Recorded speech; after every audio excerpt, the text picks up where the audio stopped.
لیکن اس کے بعد ان کی تاریخ میں ایک دور وہ آیا جب حضرت مسیح علیہ السلام ان میں مبعوث کیے گئے۔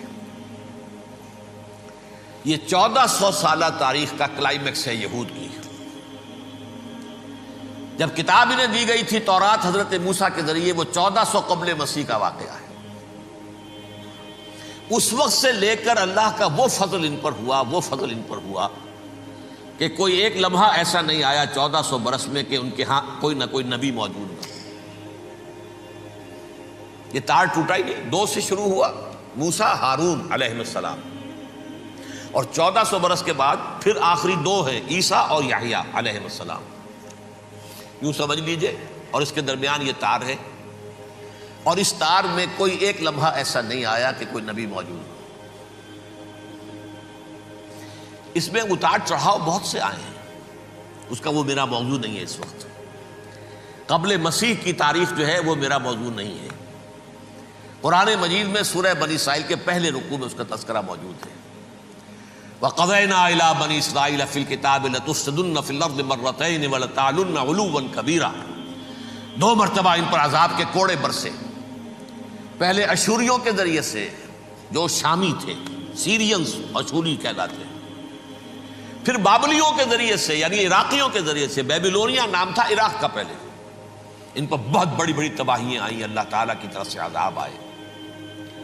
اس کے بعد پھر دوسرے دور میں دوسرا اقتدار کا دور آیا، خربستیاں بڑھ گئیں، تو پہلے گریکس کے ذریعے سے، یونانیوں کے ذریعے سے، اور پھر رومیوں کے ذریعے سے انہیں پسوایا گیا۔ یہ دور گزر چکے تھے ان پر، 2 عروج کے دور اور 2 زوال کے دور۔ میری چھوٹی سی کتاب ہے تنظیم اسلامی کا تاریخی پس منظر، شاید 6-7 روپے کی ہوگی، اس کو آپ دیکھیں گے تو اس میں اس کا پورا نقشہ آپ کو مل جائے گا۔ ویسے تو یہ کہ میری جو ذرا بڑی کتاب ہے سابقہ اور موجودہ مسلمان امتوں کا ماضی، حال اور مستقبل، اس میں میں نے ان معاملات پر بڑی تفصیل سے بحث کی۔ بہرحال یہ جو دور تھا ان کا 1400 سالہ، وہ اونچ نیچ سے ہوتا ہوا جب آیا ہے حضرت مسیح کی بعثت پر، تو ان کی شرارت کی انتہا یہ ہو گئی کہ اللہ تعالیٰ نے مسیح کو رسول بنا کر بھیجا، رسولاً الی بنی اسرائیل۔ حضرت موسیٰ اور حضرت عیسیٰ کے درمیان رسول کوئی نہیں ہے، سب نبی ہیں۔ حضرت موسیٰ رسول تھے اور حضرت عیسیٰ رسول ہیں، درمیان میں داؤد ہو، سلیمان ہو، یشعیاہ ہو، زکریا ہو، یہ سب نبی ہیں، یحییٰ نبی ہے، رسول نہیں ہے۔ لہذا وہ شہید کر دیے گئے، رسول شہید نہیں ہو سکتا، قتل نہیں ہو سکتا۔ لیکن عیسیٰ اور موسیٰ کے درمیان 1400 برس ان کے جو ہیں، اس کا کلائمیکس ہے حضرت مسیح علیہ السلام کی بعثت، اور حضرت مسیح علیہ السلام کو جسے اللہ نے اپنی روح قرار دیا، روح منہ، کلمتہ القاہا الی مریم، اللہ کا کلمہ، عظیم ترین معجزات۔ انہوں نے کیا کہا؟ یہ ولد الزنا ہے، حرام زادہ ہے، معاذ اللہ، نقل کفر نہ باشد، یہ جادوگر ہے، یہ مرتد ہے، یہ واجب القتل ہے۔ اصل حکومت اس وقت رومیوں کی تھی حکومت، لیکن انہوں نے انہیں آٹونومی دے رکھی تھی، اپنے مذہبی معاملات تم خود طے کر سکتے ہو۔ تو کائفاس جو اس وقت کا ان کا ہیڈ ربائی تھا سب سے بڑا، اس کی عدالت نے فیصلہ کیا مسیح کو سولی چڑھا دیا جائے۔ پائلیٹس پونٹس، اس کے پاس ان کی ازداج پہنچ گئی، یہ ہمارا مجرم ہے مذہبی، یہ مرتد ہے، یہ کافر ہے، یہ جادوگر ہے، یہ واجب القتل ہے، اسے قتل کرو، سولی چڑھا دو۔ خیر وہ لمبی بات ہو جائے گی، اس نے تو اپنے ہاتھ دھوئے کہ صاحب ہمارے پاس کوئی جرم نہیں ہے اس کے خلاف، تم کہتے ہو تو ٹھیک ہے، سولی چڑھا دیتے۔ یہ دوسری بات ہے کہ اللہ نے حضرت مسیح کو اٹھا لیا آسمان پر، ان کی جگہ وہ شخص سولی چڑھا جس نے غداری کر کے گرفتار کروایا تھا، جوڈاس اسکیریوٹ، اس کی شکل اللہ نے بدل دی حضرت مسیح کی سی، اور حضرت مسیح کو فرشتے اٹھا کے اوپر لے گئے، وہ زندہ آسمان پر اٹھا لیے گئے۔ اور یہ ساری تفاصیل نہ قرآن میں ہے نہ حدیث میں ہے، یہ انجیل میں ہے۔ لیکن انجیل کون سی؟ برنباس کی انجیل، gospel of the Lord according to saint Barnabas. یہ حواریین مسیح میں سے تھے، لیکن عیسائی ان کو تسلیم نہیں کرتے، ان کی بائبل کو صحیح نہیں مانتے، کینونیکل نہیں مانتے۔ 100 انجیلیں تھیں، 104 تھیں، جن میں سے 4 چنی ہیں انہوں نے، یہ بتی اور جان اور مرکس مارکس، یہ ہے تو یہ 4 انجیلیں ہیں، انہوں نے تسلیم کی ہے کہ یہ کینونیکلز ہیں، یہ تو ہیں حقیقی، باقی جو ہیں 100 اس کو وہ تسلیم نہیں کرتے۔ ان میں سے ایک ہے یہ برنباس، اس میں یہ تفصیل ہے کہ اللہ تعالیٰ نے اس شخص کی، جیوڈاس کی، یہودا جیوڈاس اس کو انگریزی میں کہتے ہیں، اس کی شکل بدل دی حضرت مسیح کی سی، وہ گرفتار ہوا، وہ سولی چڑھا۔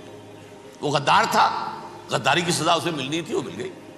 حضرت مسیح کو فرشتے 4 اٹھ رہے ہیں، جس کوٹھڑی میں حضرت مسیح مقیم تھے، ایک باغ کے اندر روپوش تھے، اس کی چھت پھٹی ہے، 4 فرشتے آئے ہیں، حضرت مسیح کو اٹھا کر لے گئے ہیں، چھت برابر ہو گئی ہے، اس کے بعد وہ شخص پکڑا گیا۔ بہرحال حضرت مسیح کو اللہ نے اٹھا لیا آسمان۔ لیکن وہ دن ہے کہ اس قوم کو اب مغضوب علیہم قرار دے دیا گیا۔ نوٹ کر لیجئے، اصل میں تو ہونا یہ چاہیے تھا کہ رسول کی جان کے در پہ جب کوئی امت ہو جاتی تھی تو اللہ کا قاعدہ یہ تھا کہ اس امت کو نسیہ منسیہ کر دیا جائے۔ حضرت نوح کی قوم کو ختم کیا یا نہیں؟ حضرت ہود کی نگاہوں کے سامنے قوم عاد برباد کی گئی یا نہیں؟ حضرت صالح کی نگاہوں کے سامنے قوم سمود برباد ہوئی؟ یہ اللہ کا قاعدہ رہا۔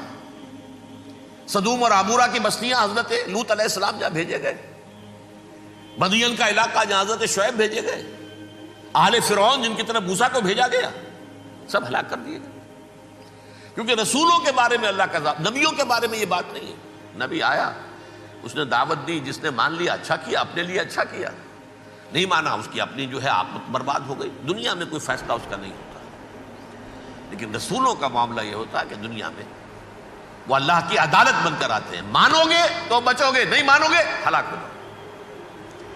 تو اس اعتبار سے وہ مستحق تو ہو چکے تھے اس کے کہ انہیں ہلاک کر دیا جائے۔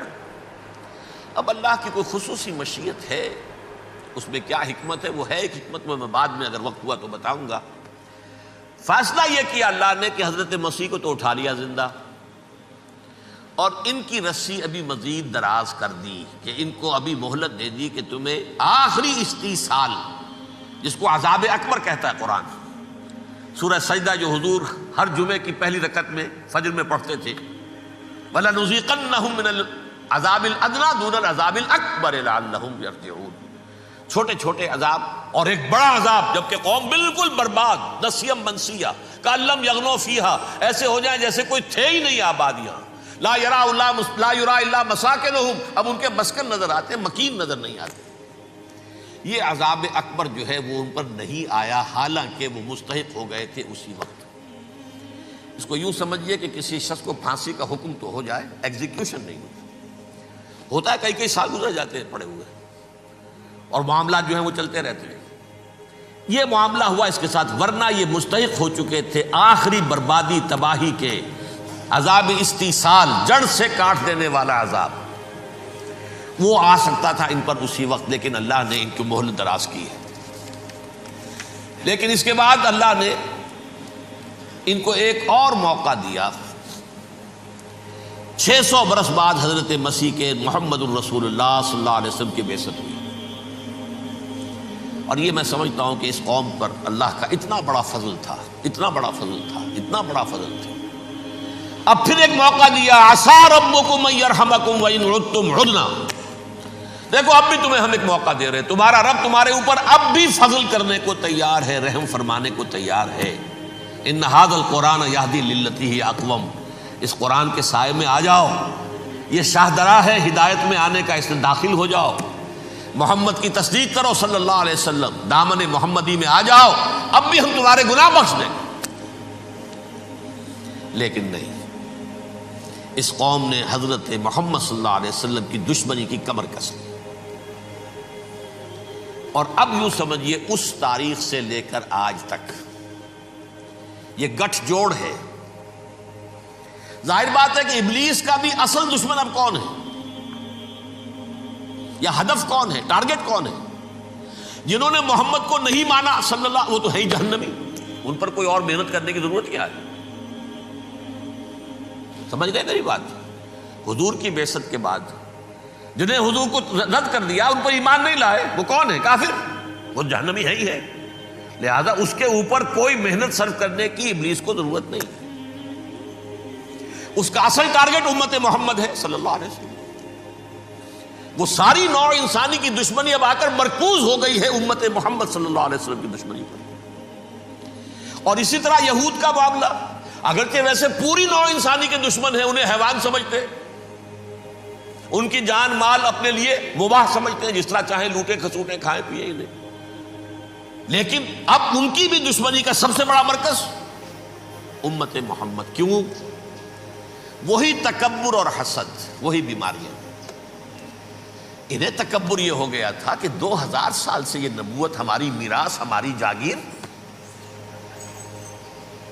بنو اسرائیل کے اندر سینکڑوں نبی آئے، 3 کتابیں اللہ نے ہمیں عطا کی، یہ کہاں سے آ گیا محمد صلی اللہ علیہ وسلم؟ معاذ اللہ ثم معاذ اللہ۔ یہ امیین میں سے، یہ جنٹائلز میں سے، یہ گوئنز میں سے، یہ حقیر ان پڑھ، کہاں ہم کہاں یہ نہیں تسلیم کریں گے۔ حالانکہ قرآن کہتا ہے یعرفونہ کما یعرفون ابناہم، ان کے علماء ایسے پہچانتے تھے حضور کو جیسے اپنے بیٹوں کو پہچانتے ہیں کہ یہ آخری نبی ہے، لیکن تکبر اور حسد کی آگ میں جل اٹھے۔ اب ان کے بھی دشمنی کس سے ہے؟ محمد اور امت محمد صلی اللہ علیہ وسلم۔ یہ گٹھ جوڑ ہے۔ اب دیکھیے، یہ ہے میری گفتگو کا اب تک کی گفتگو کا حاصل، یہ گٹھ جوڑ۔ ایک غیر مرئی دنیا، انویزیبل دنیا کا ابلیس لعین اور جنات میں سے اس کے لشکری فوج، انسانوں میں سے ویسے تو اور بھی بہت جگہ اس کے ایجنٹ ہیں، مسلمانوں میں بھی ہے، لیکن بحیثیت قوم، بحیثیت مجموعی، ایک پوری قوم، ایک پوری نسل جو ہے اس کے ساتھ گٹھ جوڑ ہے۔ ان دونوں کی گٹھ جوڑی کے ساتھ یہ دشمن دون ہیں انسانیت کے۔ پہلا دشمن ابلیس لعین، عزازیل لعین، اور دوسرے دشمن یہود ملعون۔